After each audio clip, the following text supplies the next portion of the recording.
հայ հասարակության մեծամասնությունը սրանից ուզում է ազատվել։ Ես վստահ եմ, որ նախորդող 4 շարժումների ընթացքում Հայաստանի քաղաքացին մեզ տվել է այդ հնարավորությունը իր բազմամարդությամբ լուծել սրա հարցերը քաղաքական, սահմանադրաիրավական ճանապարհով։ Չի արվել դա ինչ-ինչ պատճառներով օբյեկտիվ եւ սուբյեկտիվ այդ ժամանակահատվածում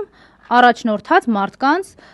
կամ ոչ այդքան վճռական կամ ոչ այդքան պատրաստական լինելու մասով։ Այսինքն քաղաքական բոլոր ուժերի մասին է խոսքը։ Ես համաձայն չեմ եւ մշտապես էլ հրապարակային արտահայտվել եմ, որ այն թեզը, թե մարդիկ չեկան դրա համար չկարացանք անենք, ինքը արհեստական եւ կներեք, բայց սուտ թեզ է։ Հայրենիքի փրկության շարժմանը մասնակցող մարդը երբեք չի կարա տենց նախադասություն ասի ու համարի, որ ինքը ազնիվ ու անկեղծ է։ Այո, որովհետև տասնյակ հազարավոր Հայաստանի քաղաքացիներ, այդ որ տենց հիմա էլ իբր տենց որոշ շրջանակներ ծաղրելով դե հեսա կտաքանա կհելնեն, անձրևա չեն հելնի, ցրտելա չեն հելնի։